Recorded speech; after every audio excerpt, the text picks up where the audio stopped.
Hello everyone, নতুন আরও একটা ভিডিওতে তোমাদের সকলকে স্বাগত জানাই। আর আজকে আমি বেসিক্যালি যেই কারণে ভিডিওটা করতে চলেছি সেটা হচ্ছে কি আজকে বৃহস্পতিবার। আর তোমাদের সকলকে তো আগেই আমি বলেছিলাম যে আমি যেই বিয়েতে লক্ষ্মী ঠাকুরটা পেয়েছিলাম সেটা আমার পাতা হয়ে গেছে। এবার লক্ষ্মী ঠাকুরটা যিনি দিয়েছিলেন, মানে আমাকে যে বৌদিটা দিয়েছিল, তিনি লক্ষ্মী ঠাকুরটাকে পুরো সাজিয়ে গুছিয়েই দিয়েছিল, সেটা তোমরা আমার ভিডিওতেও দেখেছো। এবার কথা হচ্ছে আমার না কদিন ধরে মনে হচ্ছে যেহেতু গরম অনেক পড়েছে, তো এবার লক্ষ্মী ঠাকুরটা অনেকটাই বেশি সাজানো গুছানো, তাই আমার মনে হচ্ছে হতে পারে লক্ষ্মী ঠাকুরটারও অনেক গরম লাগছে। তাই জন্য আমি মাকে বলেছিলাম যে আমাকে লক্ষ্মী ঠাকুরকে পরানোর জন্য একটা শাড়ি বানিয়ে দেবে। তো আমার মা দেখা একটা শাড়ি বানিয়ে দিয়েছে। আমাকে যে লক্ষ্মী ঠাকুরটা দেওয়া হয়েছিল সেটা পুরো একদম সাজানো গোছানো আর ঘাগরা পরানো আছে। তো আমি ভেবেছিলাম মা হয়তো এরকমই কিছু একটা দেবে, কিন্তু মা আমাকে যেটা দিয়েছে সেটা হচ্ছে এটা। মা বললো যে এই অংশটা হচ্ছে ব্লাউজ পিস, এটা এটা ব্লাউজ পিস এরকমভাবে পরাতে হবে। মা বলেও দিয়েছে এরকমভাবে পরাতে হবে। আর এই দেখো, এটা হচ্ছে পুরো শাড়িটা, এটা পুরো পিওর কটনের রয়েছে। দেখো ছাপাটা। আমাদের বাড়িতে তো পম্বুতুর জন্য, তারপরে আমাদের জন্য, সবার জন্যই জামা কাপড় বানানো হয়। তো ওর অনেক পিস বেঁচে যায়, তাই জন্য আমার কোনো অসুবিধা হয় না। কিন্তু সমস্যা হচ্ছে গিয়ে আমার মা এখনও অবধি আমার লক্ষ্মী ঠাকুরের সাইজটা জানে না। এবার আমি মাকে বলেছি তুমি আপাতত আমাকে একটা বস্ত্র বানিয়ে দাও, যেটা আমি লক্ষ্মী ঠাকুরকে চেঞ্জ করে পরাবো, দিয়ে যেই বস্ত্রটা চেঞ্জ করব তখন তোমাকে আমি সাইজটা জানাবো। তো আমার মা একটা আইডিয়া করে এইটা বানিয়ে দিয়েছে। চলো ফুল তুলে নিয়ে আসি। আর প্রচণ্ড গরম পড়ে গেছে। আর আমাদের তো ওপরে একটা ছাদ বাগান আছে, যেটার ঝড়ে একদম অবস্থা খারাপ। আর নিচে যেই গাছগুলো তোমাদেরকে আমি আগেই দেখেছিলাম যে একটা ঝুমকো জবা গাছ আছে, আর অনেক কটাই জবা ফুল গাছ আছে। তো সেগুলো দিয়েই ফুল পেরে আজকে পুজো দেবো, কারণ এমনিতে গরম পড়ে গেছে, কোনো ফুল থাকে না এখন। তো গাঁদা ফুল একদমই থাকে না, পুরো নষ্ট হয়ে যায়। আমার শ্বশুরমশাই যে গাছগুলো লাগিয়েছিল না, সেই গাছগুলোর অবস্থাও খুব খারাপ হয়ে গেছে ঝড়ে। তাও তোমাদের দেখাই। এই দেখো গাছগুলো পুরো শুকিয়ে গেছে, যদিও এগুলো শীতকালের গাছ। আর এই গাছটা দেখো পুরো ভেঙে গেছে ঝড়ে।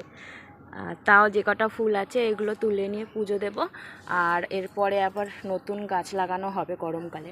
আর এই দেখো আমাদের চেয়ারটার অবস্থা, ঝড়ে এই চেয়ারটাই গাছের ওপর দিয়ে পড়ে নিচে পড়েছে, তাই গাছগুলো ভেঙে গেছে। তবে এখানে যে পেয়ারা গাছটা দেখছো, তো এই পেয়ারা গাছটা হচ্ছে আবার, সুন্দর লাগছে। এটা সবেদা গাছ, ঠিক আছে। আর এই দেখো আমাদের গাছটার নাম কি আমি ভুলে গেছি, আবার পাতাবাহারি না কিছু একটা গাছটার নাম। এটার দু রকম ফুল হয়, আগের বারে লালটা বেশি হয়েছিল, এবারে সাদাটা বেশি হয়েছে। এবারে আর নিচে আমাদের যে জবা ফুল গাছগুলো আছে সেগুলো তোমরা জানো, ওখান থেকে ফুল তুলে এখন পুজো দেওয়া হবে।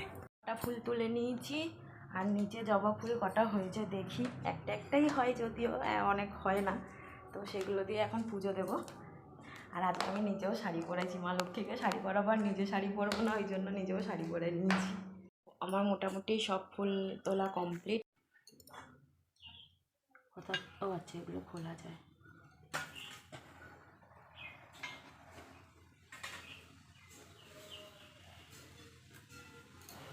আমি না একটা শাখা পলাও কিনবো ঠাকুরের, শাখা পলাও পাওয়া যায়।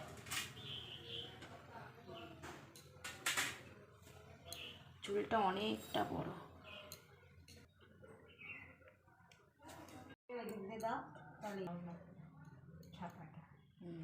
দেখো তোমাদের শাড়ি পরানোটা কেমন লেগেছে বলবে, ঠিক আছে।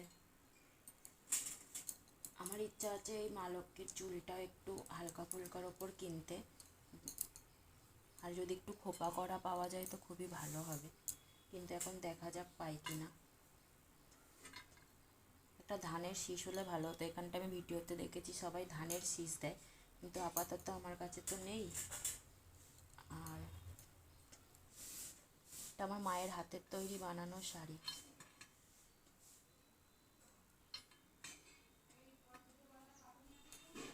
এই যে আমার মায়ের হাতের তৈরি লক্ষ্মী দেবীর শাড়ি।